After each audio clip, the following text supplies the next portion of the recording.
You ever have one of those mornings where you know just no Simeone's about to size you up and try to tell you where you belong?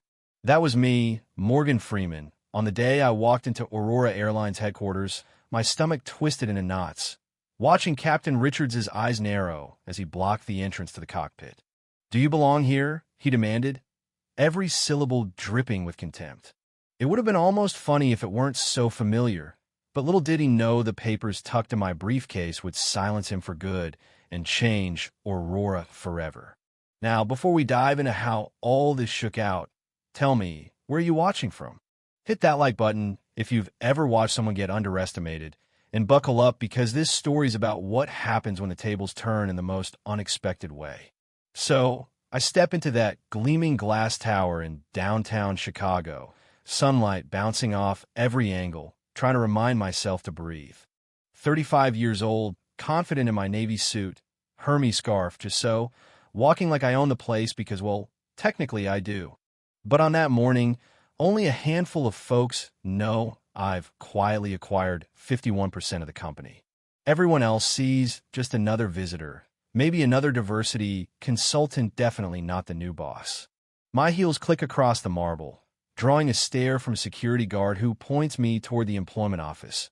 Voice polite, but eyes suspicious. "The executive offices are this way, right?" I ask, flashing my visitor badge, but he checks it twice like I must have borrowed it from someone important. "You sure you're in the right building?" he asks, and I smile. Used to it, always keeping my head high. But the truth is, I've been dealing with this since I was 10 years old, sitting with my father at the kitchen table in Detroit as he stared down a pile of rejection letters from airlines that didn't want a black pilot, no matter how many medals he'd earned in Vietnam. "Sometimes folks can't see past the color of your skin to the quality of your mind," he told me. "But that doesn't mean you stop. The sky belongs to everyone, little wing." I never forgot it. The elevator spits me out on the executive floor, and, for a minute, I'm that 10-year-old kid again, determined to grab my piece of the sky. Harvard MBA on the wall, portfolio built from nothing, and now majority owner of one of the biggest airlines in America, though. Right then, all anyone saw was a stranger.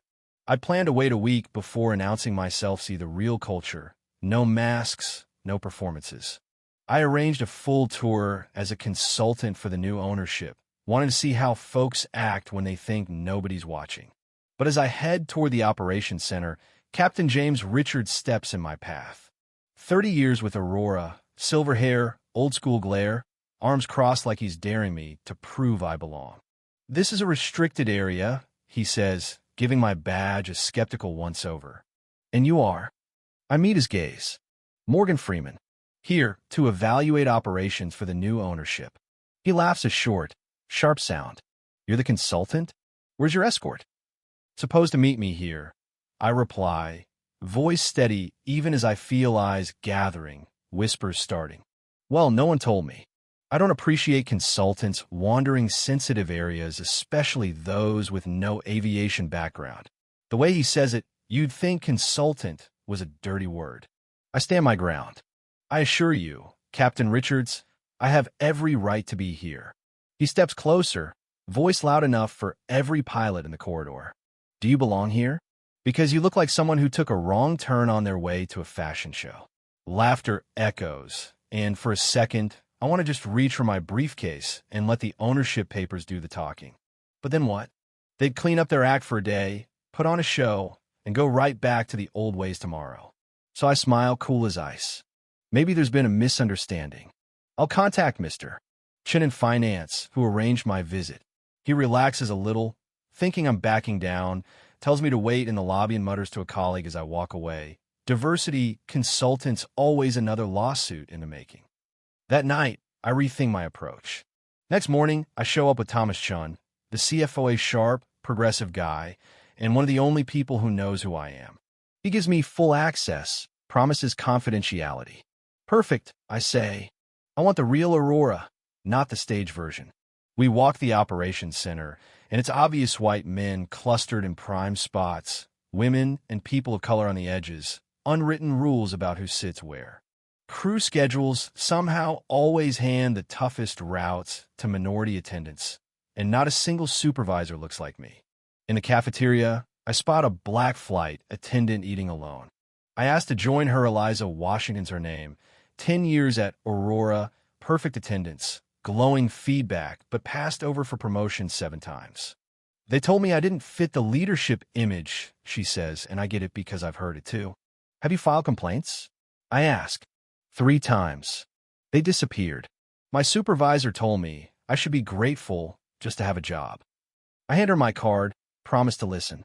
All day, I see more minority pilots evaluated harsher, promotion data skewed, HR files that magically lose discrimination complaints.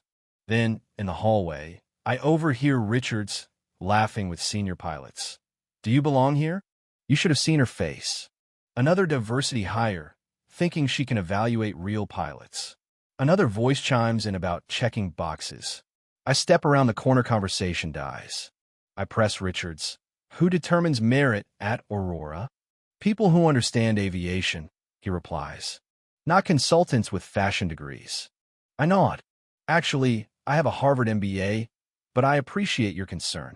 He grudgingly gives me a tour of the simulators. And sure enough, I see a black trainee, Alexander Davis, failed for lack of confidence, though he's just as skilled as the others. Later, Sean tells me about Victoria Klein in HR, who's been fighting this battle for years, quietly trying to change the system. But things get dicey. Jackson Miller, VP of Operations and Richards' ally, starts digging into my background. Suddenly, I get a threatening call and an email with my confidential purchase documents. Semyones hack my finances, and they want me gone. That's when Victoria pulls me aside, eyes serious. Miller and Richards are plotting to force you out. They moved up the board, meeting tomorrow. They're spreading rumors you're a corporate raider, planning to gut the company. Richards is rallying pilots for a walkout. She helps because she's seen too many good people pushed out for the wrong reasons. That night, I find Richards failing Alexander's final simulator check for poor communication. I tell Alexander, don't give up. Things are about to change. As I leave, Richards blocks my way, voice low. I know who you are. The board won't let some unqualified investor destroy this airline. By tomorrow, your majority stake won't matter. Morning hits, and the headlines explode. Black businesswoman's hostile takeover. Anonymous sources smear my record, question my funding, twist my speeches about diversity. Richards calls pilots to threaten walkouts. Miller stirs up the board. Meanwhile, my father's in hospital stress, getting to him after watching me fight the same battles he once did. You know what I told you, little wing? He says, squeezing my hand. The sky belongs to everyone. You fight for them, not just yourself. When I get to headquarters, more trouble. Sky Global Airlines, our biggest competitor, is making a bid, promising stability. If they win, the toxic culture survives and 1,000 jobs vanish. I reach out to Eliza and Alexander. Both just got targeted. Eliza suspended on a fake complaint.